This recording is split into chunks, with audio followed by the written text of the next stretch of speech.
Dear students, आज बात करते हैं आपसे ऊर्जा प्रच्छेद का आरेख या अभिक्रिया प्रच्छेद का आरेख।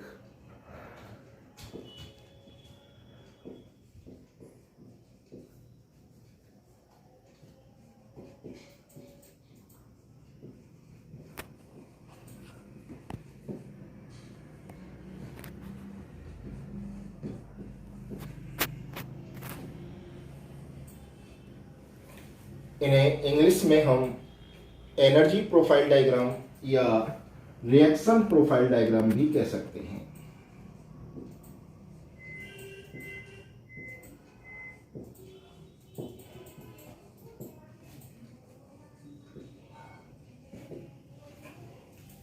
सबसे पहले ये समझिए कि अभिक्रिया प्रच्छेद का आरेख या रिएक्शन प्रोफाइल डायग्राम या एनर्जी प्रोफाइल डायग्राम होते क्या हैं।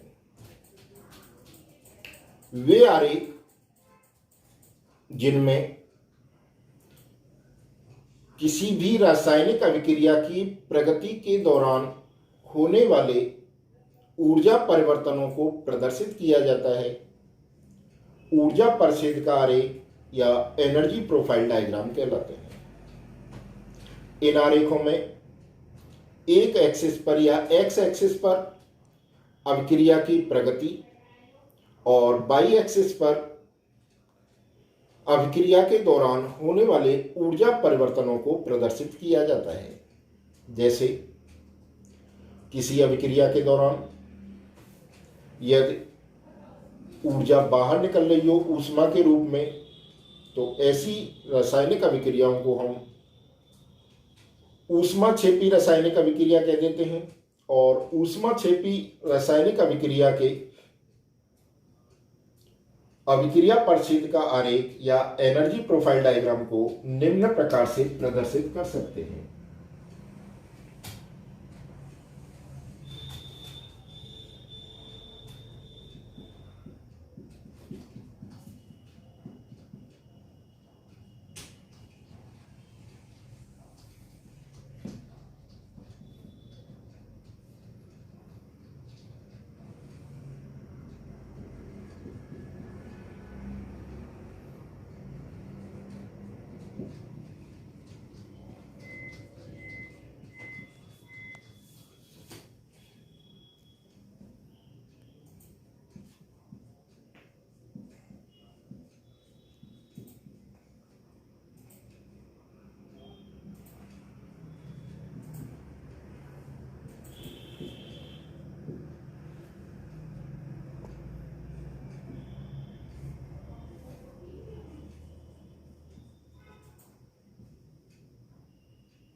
इस एक्सिस पर हमने अभिक्रिया की प्रगति को रिएक्शन कोऑर्डिनेट के द्वारा प्रदर्शित किया है और इस एक्सिस पर पोटेंशियल एनर्जी या स्थितिज ऊर्जा में होने वाले परिवर्तन को प्रदर्शित किया है। इस अभिक्रिया में ए और बी आपस में मिलकर के उत्पाद के रूप में सी और डी बनाते हैं।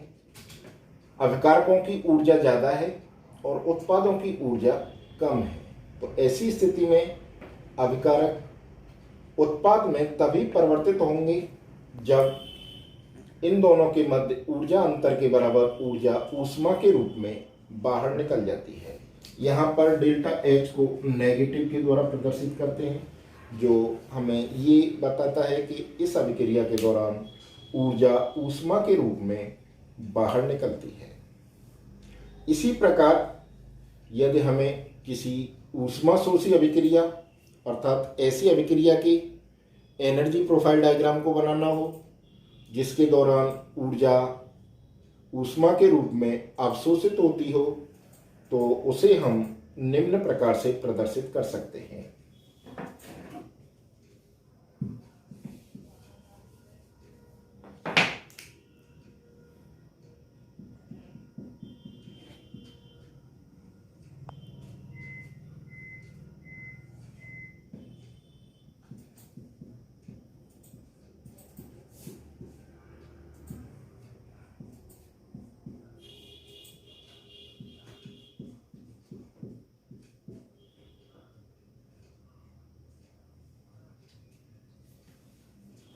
इस आरेख में यदि आप ध्यान से देखें तो ये अभिकारक ए और बी आपस में विक्रिया करके उत्पाद सी और डी बना रहे हैं, लेकिन उत्पादों की ऊर्जा अभिकारकों की ऊर्जा से अधिक है। तो ऐसी स्थिति में अभिकारक उत्पाद में तभी परिवर्तित हो पाएंगे जब इस डिफरेंस के बराबर ऊर्जा ऊष्मा के रूप में अवशोषित हो जाती है, अर्थात अभिक्रिया ऊष्मा शोषी होती है। तो इस प्रकार दोनों अभिक्रियाओं के ऊर्जा परिच्छेद का आरेख को किस प्रकार से हम बना सकते हैं वो मैंने आपके सामने प्रस्तुत किए हैं। अब अगर हम ध्यान से देखें तो इन आरेखों में कुछ विशेष बातें भी हैं, जैसे अभिकारकों की ऊर्जा को हमने यहाँ से या अभिकारकों को हमने यहाँ से यहाँ प्रदर्शित करने के बजाय थोड़ा सा ऊपर प्रदर्शित किया है। इससे ये स्पष्ट होता है कि किसी भी अवस्था में अभिकारकों की ऊर्जा शून्य नहीं हो सकती। अभिक्रिया करने से पहले भी अभिकारकों के पास एक निश्चित मात्रा में ऊर्जा होती है और उस ऊर्जा को हम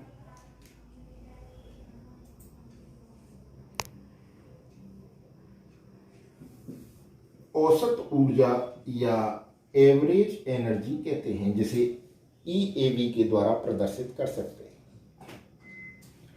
जब ये दोनों अभिकारक अणु आपस में टकराते हैं तो इनकी टक्कर से एक निश्चित मात्रा में ऊर्जा उत्पन्न होती है।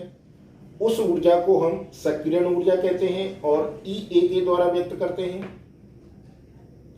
इस सक्रियण ऊर्जा के द्वारा उत्पाद संक्रमण अवस्था या ट्रांजिशन स्टेट में परिवर्तित हो जाते हैं, और जब ये संक्रमण अवस्था एक निश्चित मात्रा में ऊर्जा निष्कासित करती है तो ये उत्पाद में परिवर्तित हो जाती है। तो इस प्रकार यहां से यहां तक की जो एनर्जी है उसे हम सक्रियण ऊर्जा, यहां से यहां तक की जो एनर्जी है उसे हम ई एवरेज या औसत ऊर्जा, और इन दोनों को यहां से लेकर यहां तक जो ऊर्जा है उसे हम देहुली ऊर्जा कहते हैं और ई न्यू के द्वारा व्यक्त करते हैं। तो कुल मिलाकर के देखा जाए तो यहाँ मैंने 3 प्रकार की ऊर्जाओं के बारे में आपसे बात की। एक ई एवरेज या औसत ऊर्जा, दूसरा EA या सक्रियण ऊर्जा, और तीसरा E न्यू या देहुली ऊर्जा। तो सबसे पहले औसत ऊर्जा या एवरेज एनर्जी क्या है, इसे हम आसानी से परिभाषित कर सकते हैं। किसी भी अभिक्रिया में अभिक्रिया करने से पहले अभिकारक अणुओं के पास जो औसत ऊर्जा होती है या अभिकारक अणुओं की जो औसत ऊर्जा होती है उस ऊर्जा को हम E एवरेज या औसत ऊर्जा कह देते हैं और EAV के द्वारा व्यक्त करते हैं। अब बात करते हैं आपसे सक्रियण ऊर्जा या EA के बारे में। तो किसी भी अभिक्रिया के दौरान अभिकारक अणुओं की टक्कर से जो निश्चित मात्रा में ऊर्जा निकलती है जिसके द्वारा अभिकारक अणु संक्रमण अवस्था में परिवर्तित होते हैं, उस ऊर्जा को हम सक्रियण ऊर्जा या एनर्जी ऑफ एक्टिवेशन कहते हैं और EA के द्वारा व्यक्त करते हैं। यहाँ एक बात स्पष्ट हो जानी चाहिए कि जब तक अभिकारक अणुओं की टक्कर से सक्रियण ऊर्जा के बराबर ऊर्जा उत्पन्न नहीं होगी तब तक अभिकारक अणु संक्रमण अवस्था या ट्रांजिशन स्टेट में परिवर्तित नहीं होंगे।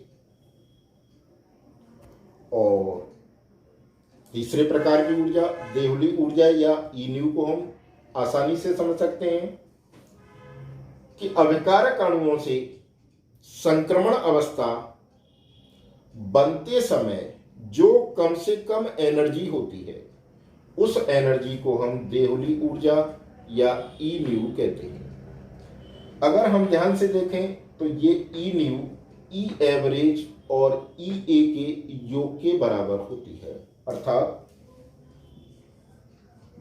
ई न्यू बराबर ई एवरेज प्लस EA। इस प्रकार यहाँ पर 3 प्रकार की ऊर्जाओं के बारे में बात की मैंने आपसे, देहुली ऊर्जा, औसत ऊर्जा और सक्रिय ऊर्जा। साथ ही साथ अच्छे प्रकार से आपको अभिक्रिया परिसिद्ध का आरेख या एनर्जी प्रोफाइल डायग्राम भी एक्सप्लेन किया। This is all in this video.